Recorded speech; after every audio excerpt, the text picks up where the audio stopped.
I've already tried to read this to y'all once today on my phone. Got about 2 pages in and then boop, no memory.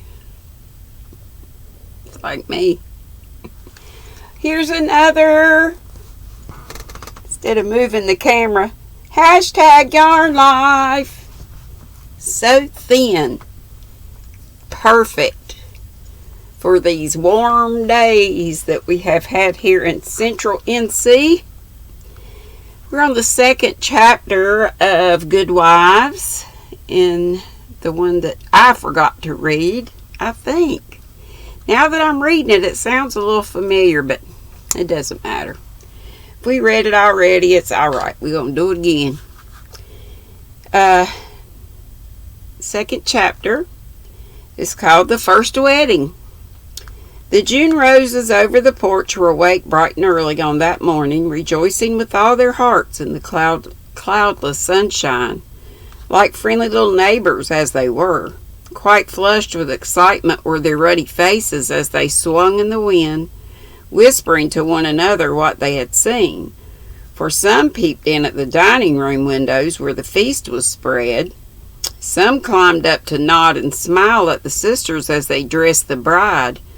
Others waved a welcome to those who came and went on various errands in garden, porch, and hall, and all, from the rosiest full-blown flower to the palest baby bud, offered their tribute of beauty and fragrance to the gentle mistress who had loved and tended them so long.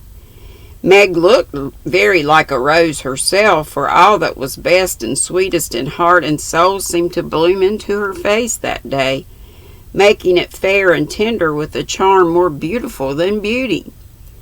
Neither silk, lace, nor orange flowers would she have.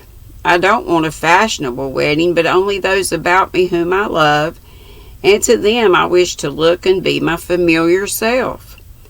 So she made her wedding gown herself, sewing into it the tender hopes and innocent romances of a girlish heart. Her sisters braided up her pretty hair, and the only ornaments she wore were the lilies of the valley, my favorite flower, which her John liked best of all the flowers that grew. You do look just like our own dear Meg, only so very sweet and lovely that I should hug you if it wouldn't crumple your dress, cried Amy, surveying her with delight when all was done. Then I'm satisfied. But please hug and kiss me, everyone, and don't mind my dress. I want a great many crumples of this sort put into it today. And Meg opened her arms to her sisters, who clung about her with April faces for a minute, feeling that the new love had not changed the old. Now I'm going to tie John's cravat for him, and then to stay a few minutes with Father quietly in the study. And Meg ran down to perform these little ceremonies, and then to follow her mother wherever she went, conscious that in spite of the smiles on the motherly face, there was a secret sorrow hid in the motherly heart at the flight of the first bird from the nest.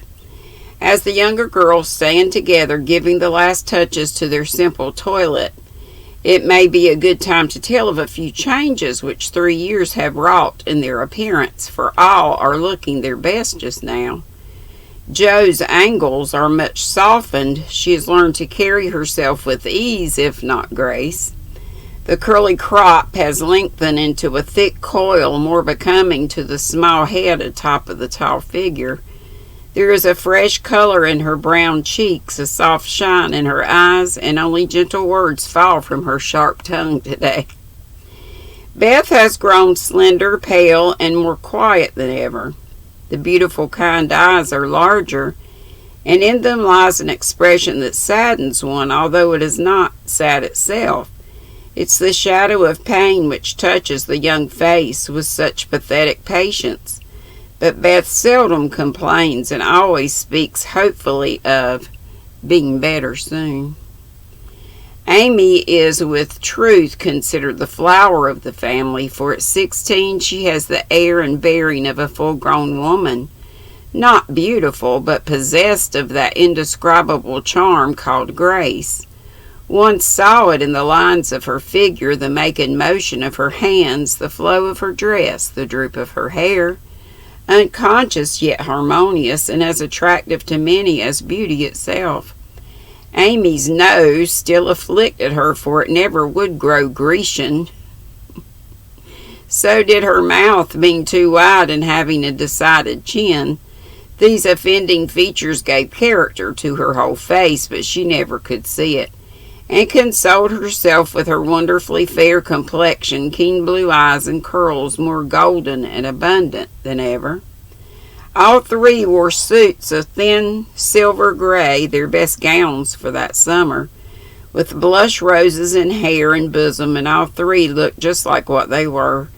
Fresh-faced, happy-hearted girls, pausing a moment in their busy lives to read with wistful eyes the sweetest chapter in the romance of womanhood.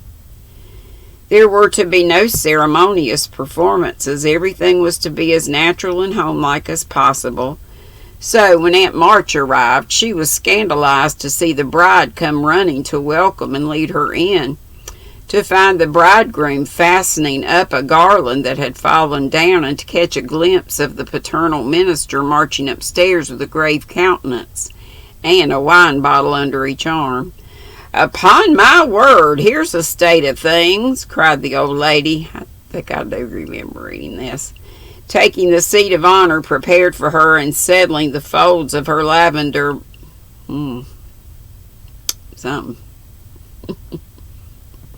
with a great rustle. "You oughtn't to be seen till the last minute, child. I'm not a show, Auntie, and no one is coming to stare at me to criticize my dress or count the cost of my luncheon. I'm too happy to care what anyone says or thinks, and I'm going to have my little wedding just as I like it. John, dear, here's your hammer," and away went Meg to help that man in his highly improper employment. Mr. Brooke didn't even say thank you, but as he stooped for the unromantic tool, he kissed his little bride behind the folding door with a look that made Aunt March whisk out her pocket handkerchief with a sudden dew in her sharp old eyes. A crash, a cry, and a laugh from Laurie, accompanied by the indecorous exclamation, "Jupiter Ammon! Joe's upset the cake again," caused a momentary flurry which was hardly over when a flock of cousins arrived, and the party came in, as Beth used to say when a child. "Don't let that young giant come near me. He worries me worse than mosquitoes," whispered the old lady to Amy as the rooms filled, and Laurie's black head towered above the rest. "He's promised to be very good today, and he can't be perfectly elegant if he likes. And he can be perfectly elegant if he likes," returned Amy, and gliding away to warn Hercules to beware of the dragon, which warning caused him to haunt the old lady with a devotion that nearly distracted her. There was no bridal procession, but a sudden silence fell upon the room as Mr. March and the young couple took their places under the green arch. Mother and sisters gathered close, as if loath to give Meg up. The fatherly voice broke more than once, which only seemed to make the service more beautiful and solemn. The bridegroom's hand trembled visibly, and no one heard his replies, but Meg looked straight up in her husband's eyes and said, "I will," with such tender trust in her own face and voice that her mother's heart rejoiced, and Aunt March sniffed audibly. Joe did not cry, though she was very near at once, and was only saved from a demonstration by the consciousness that Laurie was staring fixedly at her, with a comical mixture of merriment and emotion in his wicked black eyes. Beth kept her face hidden on her mother's shoulder, but Amy stood like a graceful statue, with the most becoming ray of sunshine touching her white forehead and a flower in her hair. "It wasn't at all the thing, I'm afraid, but the minute she was fairly married," Meg cried, "the first kiss for Marmee," and turning gave it with her heart on her lips. During the next 15 minutes she looked more like a rose than ever, for everyone availed themselves of their privilege to the fullest extent, from Mr. Lawrence to old Hannah, who, adorned with headdress fearfully and wonderfully made, fell upon her in the hall, crying with a sob and a chuckle, Bless you, dearie, 100 times. The cake ain't hurt a mite, and everything looks lovely. Everybody cleared up after that and said something brilliant, or tried to, which did just as well, for laughter is ready when hearts are light. There was no display of gifts, for they were already in the little house, nor was there an elaborate breakfast, but a plentiful lunch of cake and fruit, dressed with flowers. Mr. Lawrence and Aunt March shrugged and smiled at one another when water, lemonade, and coffee were found to be the only sorts of nectar which the three Hebes carried round, or Hebes. No one said anything till Laurie, who insisted on serving the bride, appeared before her with a loaded salver in his hand and a puzzled expression on his face. "Has Joe smashed all the bottles by accident?" he whispered, "or am I merely laboring under a delusion that I saw some lying about loose this morning?" "No, your grandfather kindly offered us his best, and Aunt March actually sent some, but Father put away a little for Beth, and dispatched the rest to the soldiers' home. You know he thinks that wine should be only used in illness, and Mother says that neither she nor her daughters will ever offer it to any young man under her roof." Meg spoke seriously and expected to see Laurie frown or laugh, but he did neither, for after a quick look at her he said in his impetuous way, "I like that, for I've seen enough harm done to wish other women would think as you do. You're not made wise by experience, I hope?" And there was an anxious accent in Meg's voice. "No, I give you my word for it. Don't think too well of me either. This is not one of my temptations. Being brought up where wine is as common as water and almost as harmless, I don't care for it. But when a pretty girl offers it, one doesn't like to refuse, you see." "But you will for the sake of others, if not for your own. Come, Laurie, promise and give me one more reason to call this the happiest day of my life." A demand so sudden and so serious made the young man hesitate a moment, for ridicule is often harder to bear than self-denial. Meg knew that if he gave the promise, he would keep it at all cost, and feeling her power, used it as a woman may for her friend's good. She did not speak, but she looked up at him with a face made very eloquent by happiness, and a smile which said, "No one can refuse me anything today." Laurie certainly could not, and with an answering smile he gave her his hand, saying heartily, "I promise, Mrs. Brooke." "I thank you very, very much." "And I drink long life to your resolution, Teddy," cried Joe, baptizing him with a splash of lemonade as she waved her glass and beamed approvingly upon him. So the toast was drunk, the pledge made, and loyalty kept in spite of many temptations, for with instinctive wisdom the girls seized a happy moment to do their friend a service for which he thanked them all his life. After lunch people strolled about by twos and threes through the house and garden, enjoying the sunshine within and without. Meg and John happened to be standing together in the middle of the grass plot, when Laurie was seized with an inspiration which put the finishing touch to this unfashionable wedding. "All the married people take hands and dance around the new-made husband and wife, as the Germans do, while we bachelors and spinsters prance in couples outside," cried Laurie, promenading down the path with Amy with such infectious spirit and skill that everyone else followed their example without a murmur. Mr. and Mrs. March, Aunt and Uncle Carol began it. Others rapidly joined in. Even Sally Moffat, after a moment's hesitation, threw her train over her arm and whisked Ned into the ring.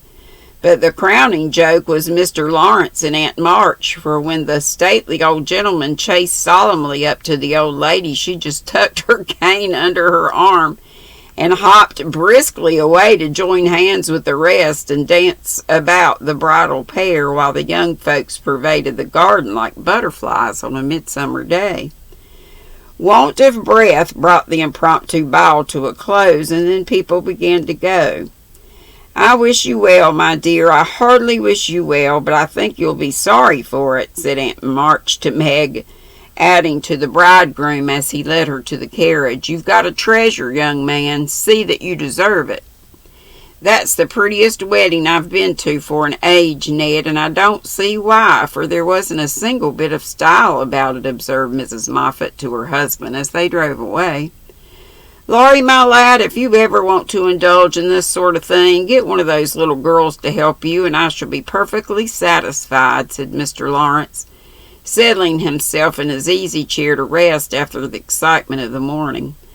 "I'll do my best to gratify you, sir," was Laurie's unusually dutiful reply as he carefully unpinned the posy Joe had put in his buttonhole. The little house was not far away, and the only bridal journal Meg had was the quiet journey Meg had was the quiet walk with John from the old home to the new.